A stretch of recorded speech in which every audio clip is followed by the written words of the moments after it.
Alors, je ne sais pas vous, mais il m'arrive parfois d'imaginer explorer une autre planète. Un monde n'ayant rien à voir avec le nôtre, rempli de créatures étranges, de paysages psychédéliques, d'odeurs nouvelles, bref, différents. Mais ironiquement, vous n'avez pas besoin d'aller chercher tout ça bien loin, car notre planète elle-même fut témoin de choses qui dépasseraient votre imagination. Je veux dire, même aujourd'hui, vous pourriez tomber sur des écosystèmes et des animaux plus que surprenants, et notre vision du monde est biaisée par nos expériences. Cependant, si vous êtes ici, vous savez sans doute déjà que notre planète est très ancienne, et que la vie a bien changé depuis son apparition, il y a presque 4 milliards d'années. Au cours de son histoire, la Terre connut de nombreuses phases bien différentes. Certaines furent plutôt agréables, d'autres bof-bof, et quelques-unes purement apocalyptiques. Mais aujourd'hui, nous allons explorer l'une des plus étranges de ces périodes. Une époque où la Terre aurait été quasiment méconnaissable pour la plupart d'entre nous, et où même les arbres, enfin les forêts, n'avaient rien à voir avec ce qu'elles sont aujourd'hui, les terres étant recouvertes de protoplantes et de champignons géants. Cela ressemble un peu à un roman de SF, pas vrai? Et pourtant, c'était bien notre planète, et ce il y a très très longtemps, à une époque nommée le Silurien. Petite piqûre de rappel, nous nous étions laissés à la fin de l'Ordovicien, et le Silurien est la période juste après, prenant place de 443 à 419 millions d'années. Ce qui signifie que les dinosaures devront encore patienter plus de 200 millions d'années avant d'apparaître. Nous sommes désormais au beau milieu du Paléozoïque, entre l'Ordovicien et le Dévonien, puis nous avons ensuite le Carbonifère, le Permien, et enfin le début du Mésozoïque, au Trias. Donc ouais, ça remonte un peu quand même. Et ceci à tel point où si je vous y téléportais avec une boussole, une carte, du matos de survie, et que je vous disais de retrouver votre chemin jusqu'à chez vous, ça servirait pas à grand chose. Les continents n'avaient absolument rien à voir avec aujourd'hui, et d'un certain point de vue, notre planète ressemblait à une sorte d'immense archipel. Ceci est principalement dû au fait que l'eau recouvrait la quasi-totalité des plaques continentales, avec le niveau des mers environ 100 mètres plus haut qu'aujourd'hui. Ce bon vieux méga-océan pantalassique s'étendait à perte de vue, éclipsant même le Pacifique actuel. Ainsi, à cause de l'agencement des plaques tectoniques, vous auriez trouvé au centre de la carte un assortiment d'îles géantes, éparses et fragmentées, avec la Laurentia, qui deviendra un jour l'Amérique du Nord, mais aussi la Baltica, le Groenland, la Barentsie, la Kazakhstanie, la Wallonie et la Sibérie. Au pôle sud, vous n'auriez pas trouvé la Pangée, mais un autre supercontinent, le Gondwana. Une gigantesque masse terrestre composée de diverses parties de la Chine, de l'Australie, de l'Antarctique, de l'Inde, de l'Afrique et de l'Arabie, comptant pour un cinquième de la surface de la Terre, soit plus de 2 fois la superficie de l'Asie actuelle. Cela fait donc beaucoup de terre. Mais plot twist, la Terre au sens propre du terme n'existait pas encore vraiment au Silurien, et cela implique beaucoup de choses pour les organismes terrestres. À la place, le paysage était un étrange mélange essentiellement composé de poussière, d'argile, de dunes de sable, de montagnes, de petites rivières et d'un peu de glace. Le seul point positif était la température, car contrairement à certaines idées reçues, où le climat du Paléozoïque était un peu chaotique, le Silurien était somme toute plutôt agréable. Car en effet, la plupart des études suggèrent un climat relativement chaud et stable, avec des moyennes certes plus élevées qu'aujourd'hui, jusqu'à 36 degrés dans les régions équatoriales, mais bien loin du Dévonien, du Trias et du Permien. De plus, contrairement à ces époques, les terres à l'équateur étaient fragmentées, donnant ainsi de belles et chaudes îles tropicales pour vos stories Insta. Tout ça mis bout à bout fit que le Silurien semblait être une époque plutôt agréable pour une petite balade. Par contre, si vous êtes mycophobe, un peu moins, car dans certaines régions, vous auriez pu rencontrer les organismes les plus étranges de cette période, des sortes d'immenses pics sortant du sol. Alors non, il ne s'agissait pas de sortes de termitières ou d'étranges formations géologiques, mais plutôt les arbres du Silurien. D'immenses champignons connus sous le nom de prototaxites. Oui, c'est plus ou moins comme dans The Last of Us, si le cordyceps avait gagné. Une époque où les champignons régnaient en maître sur la terre ferme, dominant ainsi les écosystèmes et donnant une allure particulièrement étrange au continent. En plus, ces champignons ne ressemblaient pas vraiment à ceux que vous pourriez croiser aujourd'hui. le plus flagrant étant leur taille. D'après certains fossiles, les paléontologues estiment que ces structures pouvaient atteindre jusqu'à 1 mètre de diamètre et jusqu'à 8,80 m de haut, soit comparable à un immeuble de 3 étages.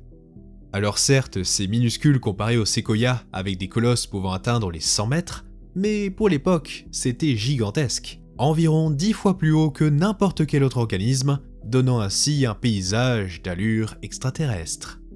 Cependant, pour observer ces étranges forêts de champignons, vous devez bien choisir votre date d'arrivée, car ils n'apparurent vraiment qu'à la fin du Silurien.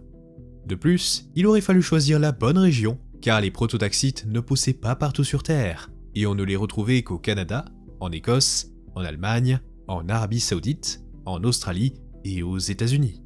Ils firent néanmoins forte impression auprès des paléontologues, ne ressemblant à aucun organisme actuel. Contrairement aux plantes et surtout aux arbres, qu'on imagine habituellement avec un tronc, des branches, des feuilles et tout le tralala, ils avaient une organisation bien différente, très loin des végétaux. Les fossiles suggèrent qu'ils étaient dépourvus de feuilles, bon, pas surprenant, mais aussi de branches, donnant donc une sorte de grande tige, ressemblant plus à un vieux poil sorti de l'enfer plutôt qu'à n'importe quelle plante connue.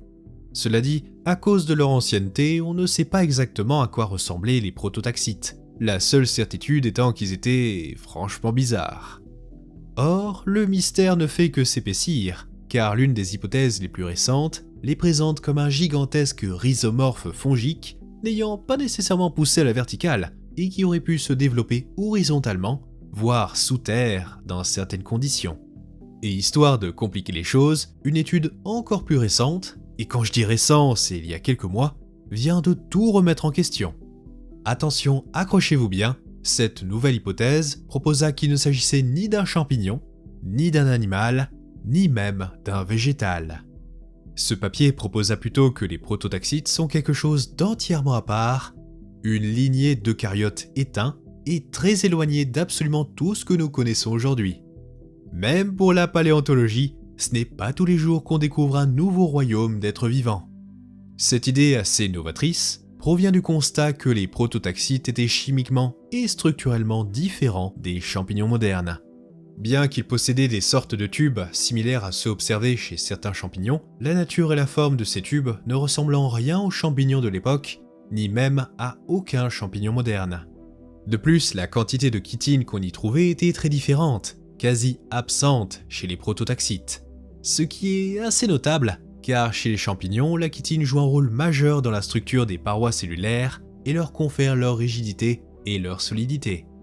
Tout ça pour dire qu'aux Siluriens, la plus grande forme de vie sur la planète ne peut être décrite avec certitude que comme un être vivant, et il n'appartenait potentiellement à aucun groupe existant encore aujourd'hui. Ah, c'est beau la paléo. Mais allez, malgré leur étrangeté, ces choses étaient en réalité essentielles pour la vie terrestre. Ces forêts de tiges jouèrent un rôle majeur au sein de ces écosystèmes, qui à l'époque n'étaient pas fertiles comme aujourd'hui et extrêmement pauvres en nutriments. Les prototaxites auraient ainsi contribué à régler ce problème-là, redistribuant les nutriments autour d'eux, ainsi que de l'eau et peut-être de l'oxygène, aidant nombre de formes de vie à subsister là où elles n'auraient eu autrement aucune chance.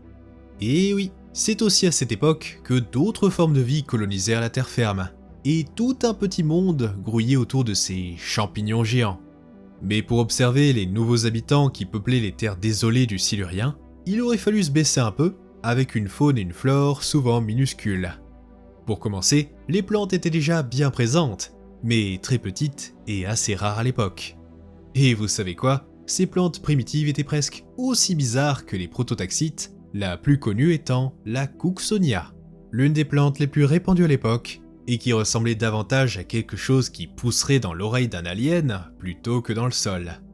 Dans l'ensemble, la flore, enfin plutôt les trucs qui poussaient au Silurien tardif, donnaient au paysage un aspect franchement extraterrestre, y a pas d'autre mot.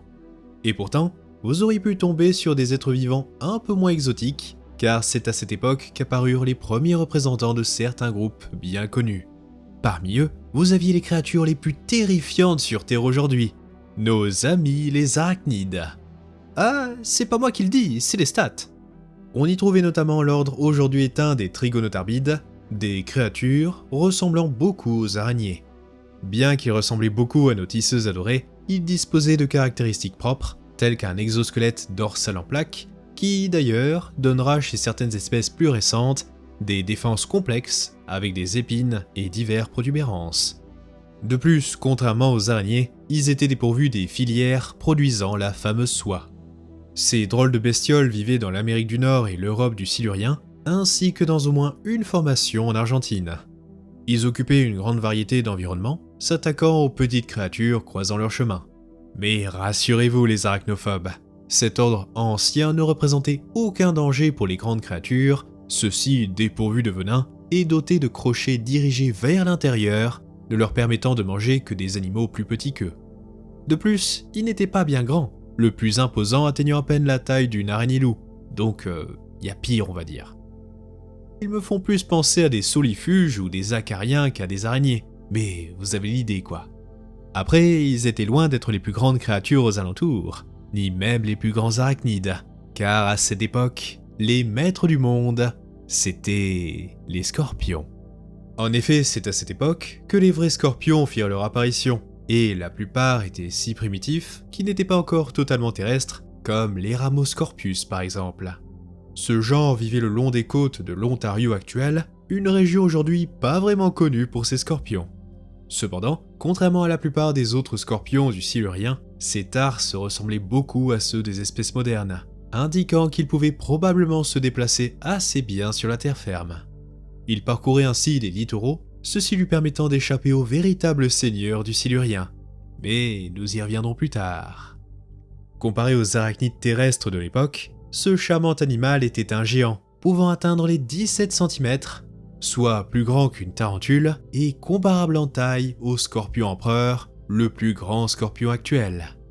Avec une telle taille, il était sûrement le big boss sur la terre ferme, s'attaquant à ses congénères plus petits, d'autres arachnides, et des créatures existant encore de nos jours, les insectes aptères.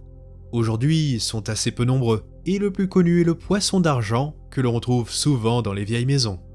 Enfin, le dernier grand groupe d'animaux terrestres de l'époque fut les myriapodes, les mille pattes et scolopendres pour les novices. Vous savez, cette étrange fusion entre un ver et un insecte. Alors même si certains sont dangereux aujourd'hui, aux Siluriens ils semblaient totalement inoffensifs, ne possédant pas de venin, dépassant à peine la taille de votre ongle et probablement détritivores. Ironiquement, malgré leur petite taille, il a été proposé que ces premiers mille pattes étaient peut-être les pires ennemis des prototaxites. Car si vous ne le saviez pas, de très nombreuses espèces actuelles se nourrissent de matières végétales en décomposition, de champignons, de mousse, etc. etc. Bref, les ennemis naturels de nos champis arbres géants. Bon après, je vais pas vous mentir, malgré toute leur étrangeté, les terres du Silurien étaient quand même très tranquilles. Trop tranquilles même, car si je vous y téléportiez, la pire chose qui puisse vous arriver serait de prendre une insolation ou de vous tordre la cheville, car aucune créature terrestre n'aurait représenté un danger, contrairement à, je sais pas, le Jurassique par exemple. Vous auriez ainsi pu contempler ce monde étrange dans toute sa splendeur, et ce sans risque de vous faire croquer les fesses. Mais dans les eaux, c'est une toute autre histoire, car cela fait déjà bien longtemps que la vie y est apparue, donnant naissance à des créatures autrement plus dangereuses. Et parmi elles, nous retrouvons les scorpions. Enfin, pas de vrais scorpions cependant, plutôt les scorpions de mer, l'ordre d'arthropodes éteints des euryptérides qui ressemblaient superficiellement à nos scorpions actuels. Il y avait un moyen assez simple de les distinguer toutefois, leur taille. Car oui, les scorpions de mer étaient parmi les plus grands animaux du Silurien, et là pour le coup, mieux valait les éviter. Dans l'ensemble, ce groupe était très diversifié, avec de multiples régimes alimentaires, défenses et armes différentes, mais la plupart étaient quand même des prédateurs voraces. Et dès le Silurien, certains genres atteignirent des tailles impressionnantes, suffisantes pour s'en prendre à nous. Vous aviez par exemple l'Acutyramus et le Carcinosoma, ces derniers souvent plus grands qu'un homme moyen, atteignant parfois plus de 2,20 m de long pour un poids équivalent à celui d'un gros jaguar.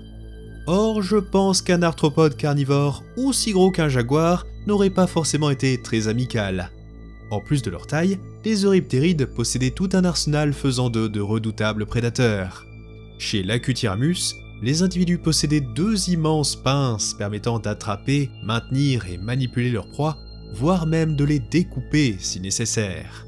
Leur queue aurait aussi évolué en forme de pagaie, suggérant un mode de chasse assez actif, pouvant nager à vive allure. Son cousin, le Carcinosoma, qui lui aussi était un prédateur, prit une toute autre voie, possédant non pas deux, mais de nombreux appendices couverts d'épines, lui permettant de piéger ses proies. Et à l'arrière du corps, sa queue n'était pas aplatie pour la nage, mais plutôt pointue, ressemblant fortement à un dard, très proche de ceux des scorpions modernes. Et même si on ne sait pas s'il était capable d'injecter du venin avec celui-ci, je suis persuadé que se faire planter par un dard faisant la moitié de la longueur de votre bras n'aurait pas été une expérience très agréable. La seule bonne nouvelle est qu'il ne devait pas être très bon nageur, car en troquant la nageoire caudale contre un dard, il aurait été plutôt lent et aurait eu un mode de vie benthique. Et ce ne sont que deux des multiples scorpions de mer de l'époque, ces derniers occupant de très nombreuses niches écologiques au sein des milieux marins. Ainsi ils connurent un véritable âge d'or durant le Silurien, étant sans doute le groupe le plus prospère, ceux-ci s'en étant sortis sans trop de pertes durant l'extinction de l'Ordovicien supérieur. Bon après, ces deux exemples étaient des genres exceptionnellement grands, et ne sont pas vraiment représentatifs des scorpions de mer en général, ceux-ci dépassant rarement les 50 cm. Néanmoins, même si le Silurien était l'âge des scorpions, ils étaient loin d'être les seuls habitants de la Grande Bleue. Les poissons étaient aussi en plein essor, et parmi eux figurait sans doute le plus grand vertébré de la planète au Silurien, le Megamastax. Il s'agissait d'un genre de sarcoptérygiens, autrement dit les poissons qui donneront plus tard les tétrapodes, qui hantaient les eaux alentours de ce qui donnera un jour la Chine. Alors bien que son allure ne soit pas particulièrement exotique, il s'agissait pourtant de l'un des plus grands animaux marins, les adultes pouvant dépasser 1 mètre. Alors oui, on est très loin de son cousin Lineria du Dévonien, mais c'est tout de même suffisant pour vous choper la main si vous vous amusez à le titiller. Et je peux vous assurer que se faire mordre par cette bestiole n'aurait pas été très agréable, car le Megamastax était pourvu de dents très robustes, conçues pour broyer la carapace des arthropodes marins, tels de petits euryptérides. Bref, règle numéro 1 en pleine nature, on touche avec les yeux. Après, outre ce géant, les poissons en général étaient plutôt petits, mais niveau bizarrerie, c'était un florilège, car notre Megamastax avait une apparence, disons, normale pour l'époque. Tout comme la faune du Cambrien, cela prendrait des heures pour passer en revue tous les poissons étranges ayant vécu au Silurien, mais ceux qui, selon moi, sont les plus fascinants, auraient appartenu au groupe éteint des placodermes. Ces poissons uniques furent en quelque sorte les icônes du Silurien et du Dévonien, ceux-ci facilement reconnaissables grâce à leurs plaques osseuses recouvrant l'avant du corps. Au Silurien tardif, ce groupe était plutôt prospère et de nombreux genres occupaient les eaux du monde entier. L'un des plus étranges était le Chilinyu, un petit poisson qui vivait au large des côtes chinoises, n'étant pas plus grand que votre main et disposant d'une énorme armure pour un corps tout fin, lui donnant vraiment un air bizarre. On trouvait aussi d'autres groupes de poissons éteints, comme les anaspides, de petits poissons sans mâchoire, probablement filtreurs, et qui avaient généralement des têtes un peu ridicules, mais mignonnes. Mais ce n'est pas tout, car vous auriez aussi pu croiser les étranges Ostéostracés, qui avaient des têtes blindées en forme de pelle, et aussi les acanthodiens, de petits prédateurs parmi les plus diversifiés de l'époque. Ceux-ci furent surnommés requins épineux à cause de leur apparence proche des requins et de la présence d'épines rigides soutenant chacune de leurs nageoires, sauf la caudale. Et couplé à ces groupes de poissons éteints, vous aviez aussi des figures plus familières avec les chondrichthyens et les actinoptérygiens qui commencèrent à se diversifier. Mais oui, globalement, la faune marine était assez perturbante et n'avait absolument rien à voir avec celle d'aujourd'hui. Mais d'autres animaux surpassaient tous les poissons en termes de bizarrerie, les énigmatiques thylacocéphales. Grosso modo, ces bestioles ressemblaient aux tripodes de la guerre des mondes. Mais plus sérieusement, il s'agissait de créatures ne ressemblant à rien de ce que nous connaissons aujourd'hui, possédant une large carapace comprimée latéralement recouvrant l'ensemble du corps, et deux énormes yeux à facettes leur donnant vraiment une allure extraterrestre.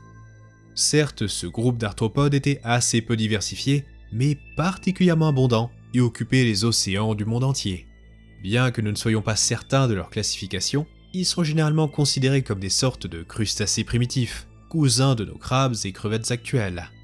Mais le plus fou avec ce groupe, c'est que personne n'en parle alors qu'ils existèrent pendant presque 400 millions d'années, de l'Ordovicien au Crétacé, soit bien plus longtemps que les trilobites ou même les amphibiens. Leur mode de vie reste aussi bien mystérieux, et de nombreuses hypothèses furent proposées. Déjà, il semble qu'ils étaient en général d'assez mauvais nageurs, et vivaient dans des eaux troubles ou à faible luminosité, expliquant ainsi leurs yeux si énormes. Ils auraient aussi pu vivre terrés dans les sols marins, attendant que des proies s'approchent assez près pour les capturer avec leurs longues pattes recourbées. D'autres paléontologues les voient plutôt comme des nécrophages, se nourrissant de matière organique en décomposition, un peu comme des tyrannides préhistoriques. Ce qui signifie que si vous vous noyez dans les mers du Silurien, ces charmantes bestioles s'occuperont probablement de vous. Un autre type d'arthropode bien plus familier était aussi présent au Silurien, les animaux les plus emblématiques du Paléozoïque, les trilobites. Cela fait déjà quelques temps qu'ils occupaient les océans, étant apparus bien plus tôt durant le Cambrien et se remettaient lentement de l'extinction précédente. Après, il existait plus de 100 genres différents au Silurien, occupant ainsi de nombreuses niches et habitats, un peu comme les oiseaux aujourd'hui, mais version marine. Autrement dit, vous êtes sûr de croiser des trilobites lors de vos plongées siluriennes. Et perso, j'adorerais pouvoir rencontrer ces créatures, car bien qu'ils aient une apparence assez unique, ils n'ont rien d'effrayant, et sont même plutôt mignons je trouve. Mais on ne peut pas en dire autant des conodontes. Ce groupe bien plus obscur, mais presque tout aussi prospère, était un clade de vertébrés agnates qui ressemblaient un peu à des lamproies des enfers. Et déjà qu'une lamproie c'est moche, alors Ils avaient la même apparence générale, mais ils étaient surtout dotés des dents les plus acérées de tous les animaux connus, certaines faisant environ un 20e de l'épaisseur d'un cheveu humain. Ceci leur aurait permis de trancher la chair aussi facilement que de passer la main à travers l'eau. Et même si leur petite taille signifie qu'ils n'auraient probablement pas été intéressés par nous, je n'ai pas vraiment envie de vérifier cette théorie, ni même envie de les croiser tout court. En conclusion, on peut dire sans hésiter que cette époque fut peuplée d'organismes tous plus étranges les uns que les autres, et notre planète ne ressemblait en rien aujourd'hui. De plus, selon la date de votre visite, vous aurez pu découvrir un monde encore plus chaotique, mais cette fois dans le mauvais sens du terme. Car au cours du Silurien, notre planète ne connut pas moins de 3 extinctions de masse à la suite, l'Irévéquien, le Mulde et le Lao. Elles étaient relativement mineures, mais à elles toutes, elles eurent un impact assez important sur la faune, ralentissant le développement de certains taxons et en décimant d'autres.